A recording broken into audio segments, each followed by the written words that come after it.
आप सभी का स्वागत है। आपके साथ मैं हूं मेघा कौशिक और चलिए खबरों की शुरुआत करते हैं फटाफट खबरों के साथ।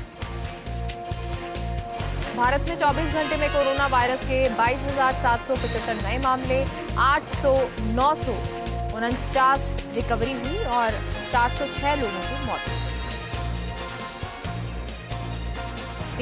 3 जनवरी से शुरू हो रहे 15 से 18 साल के बच्चों के वैक्सीनेशन पर दिल्ली के स्वास्थ्य मंत्री सत्येंद्र जैन ने कहा कि दिल्ली सरकार ने 1000 से ज्यादा सेंटर तैयार किए हैं। हमारे पास 3 लाख वैक्सीन प्रतिदिन लगाने की क्षमता है। महाराष्ट्र के डिप्टी सीएम अजीत पवार ने जानकारी दी। बड़ी संख्या में मंत्री और विधायक संक्रमित हुए। पवार ने बताया कि महाराष्ट्र में 10 मंत्री और 20 से अधिक विधायक कोविड संक्रमित पाए गए हैं। राजस्थान में ओमिक्रॉन की अब तक कुल 121 ओमिक्रॉन पॉजिटिव की पुष्टि की जा चुकी है। इनमें से 52 ओमिक्रॉन पॉजिटिव शनिवार को मिले।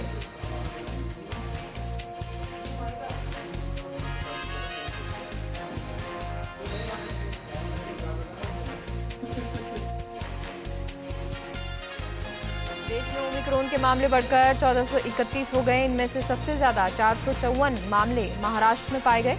दुनिया भर में पांव पसार रहा ओमिक्रॉन इस समय देश के 23 राज्यों में दस्तक दे चुका है। कोविड प्रोटोकॉल के कारण ओडिशा के पुरी का जगन्नाथ मंदिर बंद है। नए साल के मौके पर श्रद्धालुओं ने मंदिर के बाहर से ही पूजा की। आपको बता दें, मंदिर को 3 जनवरी को श्रद्धालुओं के लिए खोला जाएगा। नए साल 2022 के आने के साथ ही इंडियन ऑयल ने एलपीजी के रेट घटाकर लोगों को बड़ी सौगात दी। 19 किलोग्राम वाले कमर्शियल गैस सिलेंडर की कीमतों में 102 रुपये 50 पैसे की कटौती हुई। नए साल पर प्रधानमंत्री नरेंद्र मोदी ने किसानों को बड़ा तोहफा दिया। पीएम मोदी ने किसान निधि योजना के तहत 10वीं किस्त जारी कर दी है। तमिलनाडु के विरुधनगर में पटाखा फैक्ट्री में आग लग गई। हादसे में 4 लोगों की मौत हो गई जबकि 2 घायल हो गए। वैष्णो देवी हादसे में 12 श्रद्धालुओं की मौत हो गई। घटना को लेकर पीएम मोदी ने गहरा शोक जताया। वहीं केंद्रीय गृह मंत्री अमित शाह ने जम्मू कश्मीर के एलजी मनोज सिन्हा से बात कर स्थिति का जायजा लिया। दिल्ली के मुख्यमंत्री अरविंद केजरीवाल अमृतसर पहुंचे और अमृतसर पहुंचने पर वे राम तीर्थ मंदिर में नतमस्तक हुए। मध्य प्रदेश में दूसरी लहर के बाद कोरोना का अब तक का सबसे बड़ा विस्फोट हुआ है। यहां 24 घंटे में कोरोना के 124 नए मामले सामने आए हैं। अहमदाबाद में केंद्रीय स्वास्थ्य मंत्री मनसुख मांडविया ने अहमदाबाद अंतर्राष्ट्रीय हवाई अड्डे पर आरटीपीसीआर जांच केंद्र का जायजा लिया। उन्होंने जांच सहित अन्य जरूरी दिशा निर्देश दिए। नए साल का मौका, बधाइयों का दौर। मुख्यमंत्री, मंत्री और विधायकों को दी जा रही बधाइयां। नववर्ष पर मेल मिलाप का भी सिलसिला। वैष्णो देवी हादसे को लेकर उठ रहे सवाल। हादसे पर बोले केंद्रीय मंत्री नित्यानंद, कहा नीचे से ठीक भेजे गए, ऊपर पहुंचकर लड़ पड़े श्रद्धालु। हाई लेवल कमेटी मामले की करेगी जांच। एलजी मनोज सिन्हा ने दिया आदेश। लोकसभा स्पीकर ओम बिरला का बड़ा ऐलान, कहा इसी साल से शुरू होगा नया एयरपोर्ट बनाने का काम। 185 करोड़ की लागत से वर्ल्ड क्लास बनेगा कोटा का रेलवे स्टेशन। यूपी विधानसभा चुनाव की तैयारियों में जुटे एआईएमआईएम प्रमुख असदुद्दीन ओवैसी जिले के दौरे पर पहुंचे। 2022 के पहले दिन ओवैसी ने यूपी की नंबर 1 विधानसभा सीट बेहट में आयोजित जनसभा को संबोधित किया। कोलकाता शहर स्थित एक गोदाम में शनिवार को भीषण आग लग गई, जहां पेंट, थिनर और अन्य संबंधित सामग्री का भंडार था। अधिकारियों ने बताया कि आग पर काबू पाने के लिए दमकल की 5 गाड़ियों को मौके पर भेजा गया। भिवानी में पहाड़ी खिसकने से करीब 10 गाड़ियों के दब जाने की सूचना। इसके मलबे में 10 से 20 लोगों के फंसे होने की आशंका जताई गई। वहीं 2 की मौत भी दर्ज की गई है। बाटला हाउस एनकाउंटर में शामिल रहे पुलिस सब इंस्पेक्टर की मौत हो गई। दिल्ली के बाबा हरिदास नगर इलाके में 28 दिसंबर को हुए सड़क हादसे में police sub inspector Sanjeev Kumar घायल हुए थे, जिनकी इलाज के दौरान मौत हो गई। केंद्र सरकार 3 जनवरी से 15 से 18 साल के बच्चों के लिए वैक्सीनेशन प्रोग्राम शुरू करने जा रही है। वयस्कों की तरह अब बच्चों को भी वैक्सीन लगाई जाएगी, जिसके लिए रजिस्ट्रेशन शुरू हो गया। समाजवादी पार्टी के अध्यक्ष अखिलेश यादव ने यूपी चुनाव से पहले बड़ा ऐलान किया। अपने चुनावी वादे में घरेलू बिजली उपभोक्ताओं को 300 यूनिट बिजली मुफ्त देने का वादा किया। आयकर विभाग टीम ने इत्र कारोबारी मोहम्मद याकूब के यहाँ छापेमारी की। इस दौरान 4 से 5 करोड़ कैश और सोना बरामद हुआ। साल 2010 में दुनिया की सबसे छोटी महिला के रूप में गिनीज वर्ल्ड रिकॉर्ड में अपना नाम दर्ज करवाने वाली एलिफ कोकामन का निधन हो गया। वो महज 33 साल की थी और उनकी लंबाई 2.5 फुट थी। देश की कुछ बड़ी क्रिप्टो करेंसी एक्सचेंज कंपनियों पर डीजीजीआई ने बड़ी कार्रवाई की। सूत्रों ने जानकारी दी कि टैक्स चोरी के अंदेशे को लेकर महानिदेशालय ने शनिवार को इन कंपनियों के दफ्तरों और परिसरों पर छापे मारे। अडानी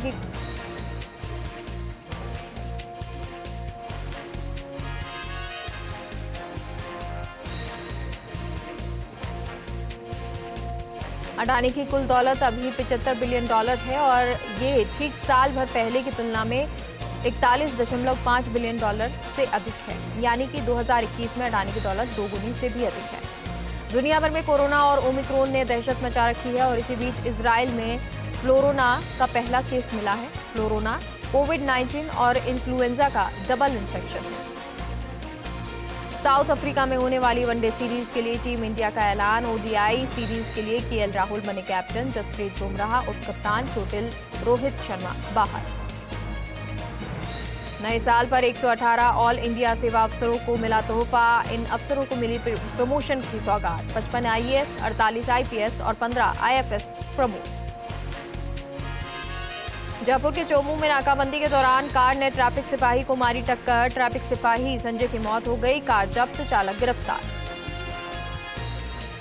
सीकर में हादसा। गाजियाबाद से खाटू श्याम जी आ रही श्रद्धालुओं की मिनी बस पलटी। हादसे में आधा दर्जन लोग घायल हो गए।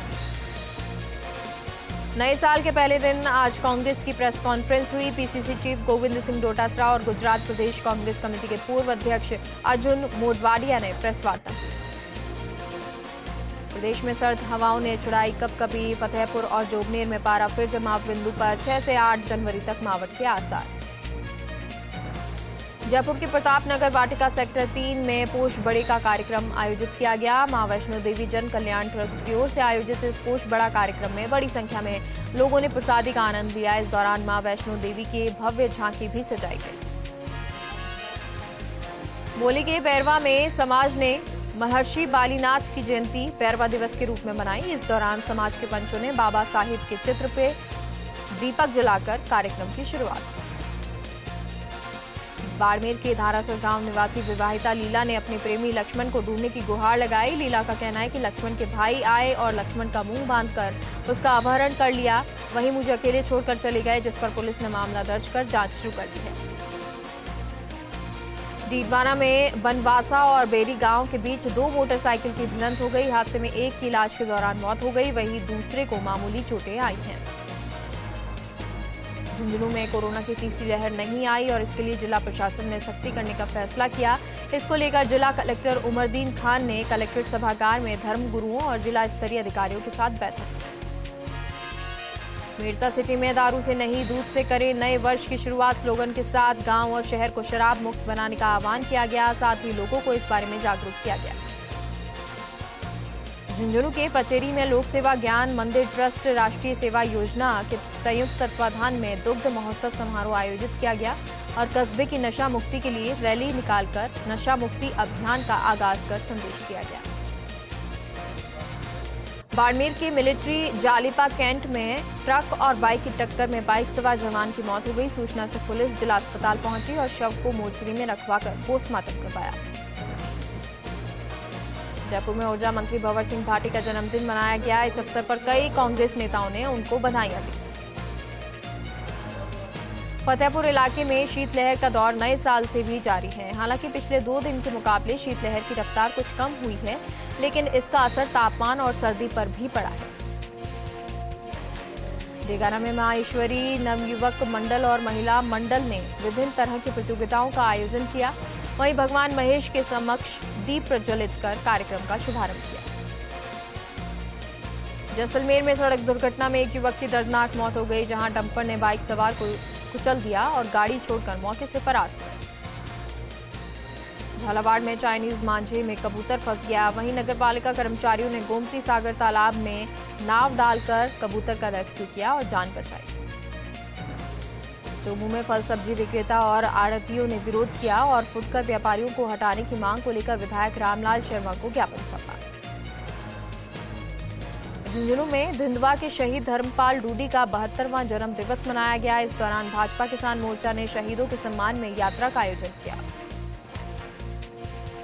सैपऊ के राजा का नगला गांव में दो पक्षों के बीच जमकर पथराव और लाठी डंडों से मारपीट हुई, जिसमें करीब 8 लोग घायल हुए। वहीं सूचना से पहुंची पुलिस ने समझाइश कर मामला शांत कराया और मामले की जांच में जुट गई। कीर्तन में राष्ट्रीय सेवा योजना के 7 दिवसीय विशेष शिविर के चौथे दिन पर योग और 400 मीटर के दौड़ का आयोजन हुआ। शिविर प्रभारी नितिका ठोलिया ने बताया कि स्वयंसेवकों और स्वयंसेविकाओं ने इसमें भाग लिया। लक्ष्मणगढ़ की राजकीय सावित्री बालिका उच्च माध्यमिक विद्यालय में एनएसएस शिविर आयोजित हुआ, जिसके तहत विद्यालय की छात्राओं ने लक्ष्मणगढ़ थाने का भ्रमण किया। सवाई माधोपुर के रणथंभौर में नए साल का जश्न बहुत ही यादगार रहा। हजारों की तादाद में देशी और विदेशी पर्यटकों ने होटल्स में नए साल का यादगार जश्न मनाया। मनिया के बड़ापुरा गांव के पास एक कार अनियंत्रित होकर डिवाइडर पर चढ़ गई, जिससे उसमें सवार एक युवक की मौत हो गई। वहीं 3 अन्य गंभीर रूप से घायल हो गए। ब्यावर में नववर्ष की सुप्रभात पर प्रवर्तक सुकून मुनि और उप प्रवर्तक अमृत मुनि की पावन निश्रा में सामूहिक नवकार जाप का आयोजन हुआ, जिसमें श्रद्धालुओं ने श्रद्धा समर्पण से जाप कर क्षेत्र को धर्ममय बना दिया। कोटा में हैंगिंग ब्रिज टोल नाके पर देर रात मारपीट और धक्का मुक्की की घटना सामने आई। टोल मैनेजर अजीत सिंह ने थाने के हेड कांस्टेबल विक्रम शर्मा पर 10,000 की मासिक बंधी नहीं देने पर मारपीट करने के आरोप लगाए। महुआ में गुर्जर समाज के प्रतिनिधियों ने कर्नल किरोड़ी सिंह बैसला के स्वास्थ्य को लेकर प्रार्थना की और जल्द स्वस्थ होने के लिए हवन का आयोजन किया। लाडनू में साल का स्वागत शराब नहीं दूध से किया और आम नागरिकों को केसर युक्त दूध पिलाया। कार्यक्रम की अध्यक्षता राज रतन ज्वेलर्स के संचालक रतन लाल आग्रियो ने की। जोधपुर में आरोपी राजेंद्र नायक की पुलिस हिरासत में मौत के बाद मृतक के परिजनों ने 4 सूत्रीय मांगों के साथ प्रदर्शन किया और जुलूस निकालकर नारेबाजी की। झालावाड़ के लोगों में नए साल की शुरुआत जगह जगह पिकनिक स्पॉट पर जाकर मनाते हुए दिखाई दिए। साथ ही गागरोन के हजरत ख्वाजा की दरगाह पर मखमली चादर और अकीदतमंद के नजराने के रूप में फूल पेश किए। जैसलमेर के भणियाना में कैबिनेट मंत्री सालेह मोहम्मद ने जालोड़ा पोखरण में कौमी एकता क्रिकेट प्रतियोगिता का शुभारंभ किया। मंत्री सालेह मोहम्मद ने खुद भी बल्लेबाजी का हुनर दिखाया। उन्होंने बताया कि जो भी टीम जीतेगी मेरी तरफ से इनाम दिया जाएगा। जोधपुर में अवैध बजरी खनन को लेकर पीपाड़ पुलिस ने बड़ी कार्रवाई की और अवैध बजरी के खिलाफ धरपकड़ अभियान के तहत 5 डंपर जब्त किए। झुंझुनू के भगवान दास खेतान अस्पताल का एक वीडियो सोशल मीडिया पर वायरल हो रहा है, जिसमें निःशुल्क शौचालय के नाम पर अवैध वसूली का ये वीडियो बताया जा रहा है। हालांकि first India news viral video की पुष्टि नहीं करता। निवाई के रजवास में राजकीय उच्च माध्यमिक विद्यालय की छात्राओं के साथ आए दिन छेड़छाड़ हो रही है, जिसको लेकर ग्रामीणों ने विद्यालय के मुख्य द्वार पर ताला लगाया और प्रदर्शन किया। सिरोही जिले में 6 कोरोना के मामले सामने आए, जिसमें से 3 मामले ओमिक्रॉन के हैं। वहीं 3 मामले कोरोना पॉजिटिव के आए जो माउंट आबू के हैं। बूंदी के रामेश्वर धाम भगवान मंदिर में एक युवती की परिक्रमा करते समय पहाड़ से गिरने से मौत हो गई, जहां 400 फीट की ऊंचाई से गिरी लड़की ने दम तोड़ दिया। ओसिया में विश्व विख्यात श्री सचियाई माता मंदिर में नए साल का आशीर्वाद लेने श्रद्धालु पहुंचे। देश विदेश से आए लोगों ने एक दूसरे को बधाइयों के साथ शुभकामनाएं दी। विजयनगर में गांधी स्मारक उद्यान में प्रशासन शहरों के संग अभियान आयोजित हुआ, जिसको लेकर विधायक राकेश पारिक ने कहा कि सरकार ने आमजन को राहत पहुंचाने के लिए सराहनीय प्रयास किए हैं। रावतसर में राष्ट्रीय पुरस्कार से सम्मानित डॉक्टर राम मटोरिया का नागरिक अभिनंदन किया गया। इस कार्यक्रम में भूतपूर्व सांसद श्री भरत राम मेघवाल सहित कई गणमान्य नागरिक मौजूद थे। बीकानेर में पुरानी पेंशन बहाली की मांग को लेकर कर्मचारियों ने जिला कलेक्ट्रेट से शहीद स्मारक तक कैंडल मार्च निकाला। National movement for old pension scheme Rajasthan के प्रांतीय आह्वान पर नारेबाजी की। जयपुर के रेनवाल थाना इलाके के गांव सुंदरपुरा में पौष बड़ा महोत्सव का आयोजन हुआ। श्री खेड़ापति बालाजी मंदिर में हुए इस महोत्सव में ग्रामीणों ने बढ़ चढ़कर भाग लिया। विजयनगर के खेड़ा में भामाशाह सुनील कावड़िया को क्रिकेट प्रतियोगिता के समापन में मुख्य अतिथि के रूप में बुलाया गया। वहीं उन्हें साफा और माला पहनाकर सम्मानित किया गया। रतनगढ़ में रेल लाइन पर एक वृद्ध महिला ने ट्रेन के आगे कूदकर आत्महत्या कर ली। सूचना से पुलिस मौके पर पहुंची। मृतका के शव का पोस्टमार्टम कराकर परिजनों को सुपुर्द कर दिया। भवानी मंडी में भारतीय किसान संघ तहसील पचपहाड़ की बैठक संपन्न हुई। बैठक में खरीफ का मुआवजा और बीमा को लेकर 11 तारीख को विशाल धरना प्रदर्शन करने का निर्णय लिया गया। ब्यावर में भारतीय कम्युनिस्ट पार्टी की ओर से कॉमरेड मजदूर नेता नूरा काठात की द्वितीय पुण्यतिथि मनाई गई। इस दौरान सभी ने स्वर्गीय काठात के छाया चित्र पर माल्यार्पण करते हुए उन्हें श्रद्धा सुमन अर्पित किए। ब्यावर में साफ सफाई व्यवस्था को लेकर नगर परिषद सभापति नरेश कनौजिया ने सफाई जिम्मेदारों को बैठक में बुलाया, उनकी बैठक ली। इस दौरान उन्होंने शहर की साफ सफाई व्यवस्था को व्यवस्थित करने के निर्देश दिए।